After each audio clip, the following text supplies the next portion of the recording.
अस्सलाम वालेकुम। Ninth class chapter 6 enzymes वाला हमने शुरू किया हुआ था। आज हमारे पास उसका टॉपिक है factors affecting the rate of enzyme action. इसका पहला फैक्टर जो टेम्परेचर वाला है वो लास्ट टाइम हमने लेक्चर में एक में डिस्कस कर लिया था। सेकंड आज हमारे पास उसी का पार्ट है सबस्ट्रेट कंसंट्रेशन, मतलब कौन से फैक्टर हैं जो एंजाइम के रेट ऑफ रिएक्शन को कंट्रोल करते हैं, इफेक्ट करते हैं। तो उसमें पहला टेम्परेचर था, दूसरा सबस्ट्रेट कंसंट्रेशन और तीसरा हमारे पास पीएच है। अब हम क्या इसको देखें कि कैसे ये सबस्ट्रेट जो है उसकी कंसंट्रेशन रेट ऑफ रिएक्शन को इफेक्ट करती है। If enzyme molecules are available in a reaction, increase in substrate concentration increases the rate of reaction. पहली बात, अगर हमारे पास एंजाइम्स के मॉलिक्यूल्स अवेलेबल हैं, काफ़ी ज़्यादा अवेलेबल हैं, मौजूद हैं, तो हम क्या करें, सबस्ट्रेट की कंसंट्रेशन बढ़ाते जाएं तो रेट ऑफ रिएक्शन बढ़ता जाएगा। If enzyme concentration is kept constant, for example मैं कहता हूँ मेरे पास 100 एंजाइम्स हैं, ठीक है, अब मैंने कांस्टेंट कर दिया 100 एंजाइम ही रखने हैं, and substrate concentration is increased. पहले मेरे पास ये एंजाइम है मेरे पास और यहाँ पे सबस्ट्रेट है। सबस्ट्रेट की पहले जो कंसंट्रेशन थी सबस्ट्रेट के 10 मालिक्यूल से, अब मैंने क्या किया, एंजाइम की कंसंट्रेशन में इजाफा नहीं करना, ये मैंने कितने रखने हैं 100, लेकिन सबस्ट्रेट की कंसंट्रेशन में इंक्रीज करते हैं, इजाफा करते हैं। क्या होगा, अगर सबस्ट्रेट की कंसंट्रेशन पहले 10 मालिक्यूल है, फिर 20 कर दिया, फिर 30, फिर 40, इस तरह बढ़ाते जाएंगे। अब पहले जब 10 एंजाइम थे तो 10 सबस्ट्रेट थी, तो एंजाइम्स की कितने एंजाइम काम पे लगे हुए होंगे, काम कर रहे होंगे, वो सिर्फ 10 एंजाइम होंगे क्योंकि सबस्ट्रेट 10 हैं। उसके बाद जब 20 सबस्ट्रेट हो जाएंगी तो 20 एंजाइम काम करना शुरू कर देंगे, जब 30 सबस्ट्रेट हो जाएंगी तो 30 एंजाइम, जब 40 सबस्ट्रेट हो जाएंगी तो 40 एंजाइम। देखें जैसे जैसे एंजाइम काम में इन्वॉल्व ज़्यादा होते जाएंगे, वो काम में इन्वॉल्व ज़्यादा किसकी वजह से हो रहे हैं, जब हम सबस्ट्रेट की कंसंट्रेशन का इजाफा करें। तो सबस्ट्रेट की कंसंट्रेशन इजाफा करने से रेट ऑफ रिएक्शन जो होता है वो क्या होता जा रहा है, बढ़ता जा रहा है। अब क्या होगा, एक पॉइंट रीच हो जाएगा, एक पॉइंट पे हम पहुंचेंगे। A point is reached when any further increase in substrate concentration does not increase the rate of reaction. At this point all the active sites of enzymes are occupied and no free active sites are available for substrate. This state is called saturation of active site. ये short question भी बाद दफा आ जाता है कि active site saturation से क्या मुराद है, what do you mean by saturation of active site, ये शॉर्टकट। अब देखें, हमने एंजाइम कांस्टेंट कर दिया, सबस्ट्रेट की कंसंट्रेशन बढ़ाते गए बढ़ाते गए बढ़ाते गए। एक वक्त ऐसा आया कि जब आप मजीद सबस्ट्रेट बढ़ाएं तो रेट ऑफ रिएक्शन पे कोई फर्क नहीं पड़ता।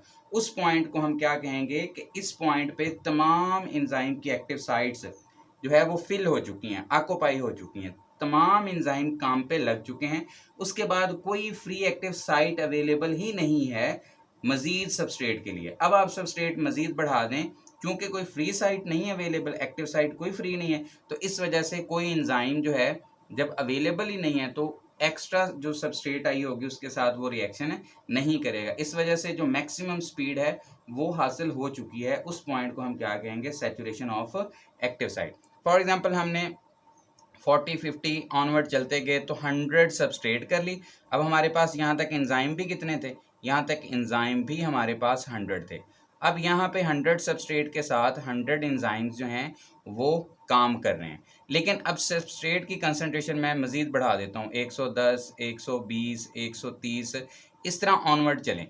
अब यहाँ पे देखें कि 110, 20, 30 जैसे मैं सबस्ट्रेट और बढ़ाता हूँ लेकिन एंजाइम तो 100 हैं यहाँ पे, तो हर बार क्या होता होगा, 100 एंजाइम ही क्या करेगा, सबस्ट्रेट के साथ रिएक्शन करेगा। बाकी यहाँ पे 10, 20 और 30 जो हैं वो फ्री रहेंगी सबस्ट्रेट। क्यों, क्योंकि उनके लिए कोई एंजाइम अवेलेबल नहीं है। तो इस वजह से 100 सबस्ट्रेट 100 एंजाइम का जो रेट ऑफ रिएक्शन होगा वो ही ऑनवर्ड चलेगा, क्योंकि सबस्ट्रेट अवेलेबल है लेकिन एंजाइम अवेलेबल नहीं है। क्यों, क्योंकि तमाम एंजाइम की एक्टिव साइट्स क्या हो चुकी हैं, वो फिल हो चुकी हैं, ऑक्यूपाई हो चुकी हैं, तो मज़ीद सबस्ट्रेट के लिए वो एक्टिव साइट ही नहीं है। तो इस वजह से क्या होगा, हम कहेंगे कि यहाँ पे रेट ऑफ रिएक्शन मैक्सिमम हो चुका है, एक्टिव साइट जो हैं वो सारी कंप्लीटली फिल हो चुकी हैं, कोई फ्री एक्टिव साइट नहीं है, इस वजह से जो रेट ऑफ रिएक्शन है वो मैक्सिमम हो चुका है और एक्टिव साइट जो है वो फुली फिल्ड है। अब यहाँ पे अगर हम उसका ग्राफ देखें तो एक्स एक्सिस पे हम सबस्ट्रेट कंसंट्रेशन लेते हैं और वाई एक्सिस पे जो है रेट ऑफ रिएक्शन लेते हैं। तो जैसे जैसे ग्राफ ऊपर जा रहा है, सबस्ट्रेट की हम कंसंट्रेशन बढ़ा रहे हैं तो रेट ऑफ रिएक्शन देखें ऊपर की तरफ ग्राफ जा रहा है तो रेट ऑफ रिएक्शन बढ़ता जा रहा है। यहाँ से लेकर यहाँ तक अभी तक जो है वो एक्टिव साइट्स अवेलेबल हैं, एक्टिव साइट सारी फिल नहीं हुई, अवेलेबल हैं, तो इस वजह से रेट ऑफ रिएक्शन बढ़ रहा है। लेकिन जैसे ही हम इस पॉइंट पे पहुंचते हैं जहाँ पे सबस्ट्रेट और एंजाइम की कंसंट्रेशन इक्वल हो जाती है तो उस जगह पे रेट ऑफ रिएक्शन क्या हो चुका है, हमारे पास मैक्सिमम हो चुका है। तो इसे हम कहेंगे सैचुरेशन ऑफ एक्टिव साइट कहेंगे, यहाँ पे मैक्सिमम रेट ऑफ रिएक्शन हो चुका है। तो ये था हमारे पास सबस्ट्रेट कंसंट्रेशन। सबस्ट्रेट कंसंट्रेशन में क्या है, अगर एंजाइम्स हमारे पास अवेलेबल हों, सबस्ट्रेट की कंसंट्रेशन बढ़ाएं तो रेट ऑफ रिएक्शन बढ़ता है। ठीक है, अब हम सपोज करते हैं कि एंजाइम की कंसंट्रेशन हमने कांस्टेंट रख दी, उसके बाद हमने सबस्ट्रेट की कंसंट्रेशन बढ़ाते गए स्टेप बाय स्टेप, जैसे जैसे कंसंट्रेशन बढ़ाते जाएंगे वैसे वैसे रेट ऑफ रिएक्शन बढ़ता जाएगा। लेकिन एक पॉइंट पहुंचेगा, एक पॉइंट ऐसा आएगा जहां पर सबस्ट्रेट की कंसंट्रेशन और एंजाइम की कंसंट्रेशन इक्वल हो चुकी है तो तमाम एंजाइम की एक्टिव साइट सबस्ट्रेट ऑक्यूपाई कर लेंगी।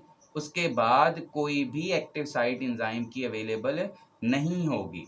इस पॉइंट को हम कहेंगे सैचुरेशन ऑफ एक्टिव साइट। इसके बाद अगर हम मजीद सबस्ट्रेट बढ़ाएं तो रेट ऑफ रिएक्शन में कोई इजाफा नहीं होगा। क्यों नहीं होगा, क्योंकि एक्टिव साइट्स ही अवेलेबल नहीं है। 100 एंजाइम 100 सबस्ट्रेट वो बॉन्ड बना चुके हैं, वो काम कर रहे हैं, लेकिन एक्टिव साइट अवेलेबल नहीं है, फर्दर अवेलेबल नहीं है। तो इस वजह से हम क्या कहेंगे कि इस पॉइंट पे रेट ऑफ रिएक्शन मैक्सिमम है, सारी एक्टिव साइट्स जो है वो ऑक्यूपाई हो चुकी हैं, फिल हो चुकी हैं, तो इस वजह से हम कहेंगे इस एक्टिव साइट की सैचुरेशन इसे।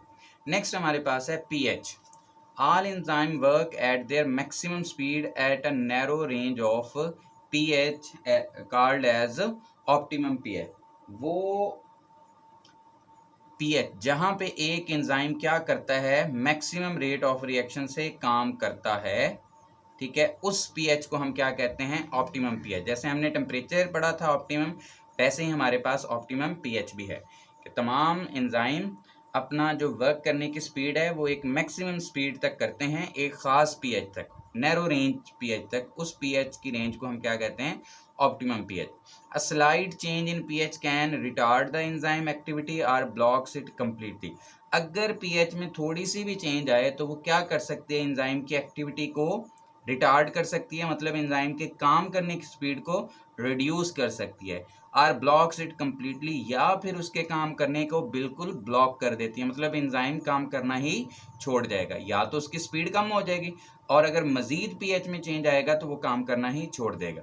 एग्जाम्पल है हमारे पास, फॉर एग्जाम्पल पेप्सिन एंजाइम जो है वो स्टमक के अंदर लो पीएच पे काम करता है, या दूसरे लफ्जों में हम कहें एसिडिक मीडियम में काम करता है। पेप्सिन लो पीएच एसिडिक मीडियम में काम करता है, जबकि ट्रिप्सिन एंजाइम जो है वो स्मॉल इंटेस्टाइन में हाई पीएच या अल्कलाइन मीडियम कहें उसमें काम करता है। अब अगर पेप्सिन को हम ट्रिप्सिन की जगह पे और ट्रिप्सिन को पेप्सिन, मतलब ट्रिप्सिन को स्टमक में और स्मॉल इंटेस्टाइन वाले पेप्सिन को स्मॉल इंटेस्टाइन में, तो यहाँ पे ये दोनों वर्क करना छोड़ जाएंगे। क्यों, क्योंकि इनकी रिक्वायरमेंट ही दोनों की पीएच की डिफरेंट है। अब पीएच कैसे इफेक्ट करती है इसके रेट ऑफ रिएक्शन को, इम्पॉर्टेंट बात ये है, ये एमसीक्यू या शॉर्ट के लिए आपको पूछा जा सकता है कि पीएच कैसे इफेक्ट करती है। तो जब पीएच में चेंज आता है ना, तो जो एक्टिव साइड पे अमाइनो एसिड्स होते हैं, क्योंकि हमारे पास एंजाइम अमाइनो एसिड का बना होता है ना, ए से मुराद यहाँ पे क्या है, अमाइनो एसिड। जब चेंज इन पीएच होता है तो क्या होता है, एक्टिव साइट्स के ऊपर जो एंजाइम हैं उनकी आयोनाइजेशन पे इफेक्ट होता है, इफेक्ट ऑन आयोनाइजेशन। जब अमाइनो एसिड की आयोनाइजेशन हो जाए या उसमें कोई चेंज आ जाए तो एक्टिव साइट काम करना छोड़ जाएगी, जिसकी वजह से क्या होगा, एंजाइम का काम जो है वो या काम करने की स्पीड कम हो जाएगी, या वैसे ही वो ख़राब हो जाएगा, ब्लॉक हो जाएगा। उसे हम क्या कहेंगे कि यहाँ पे क्या हो चुका है, एंजाइम काम करना बंद कर चुका है। नेक्स्ट हमारे पास इसका भी एक ग्राफ बना हुआ है। वाई एक्सेस पे हम रेट ऑफ रिएक्शन लेते हैं और एक्स एक्सेस पे हम पीएच की बात करते हैं। तो एक ख़ास पीएच वैल्यू पे क्या है हमारे पास, जहाँ पे रेट ऑफ रिएक्शन मैक्सिमम है उसके ऑनवर्ड अगर हम पीएच लेके जाते हैं तो क्या होता है, ग्राफ नीचे आ रहा है, मतलब एंजाइम का रेट ऑफ रिएक्शन कम हो रहा है। इस खास पॉइंट को जहाँ पे वो मैक्सिमम स्पीड से काम कर रहा है उसे हम कहते हैं ऑप्टिमम पीएच। ठीक है स्टूडेंट, ये हमारे पास दो फैक्टर थे, एक फैक्टर हमने पहले पढ़ लिया था, तो उस लेक्चर को भी आप देख सकते हैं। अल्लाह हाफिज़।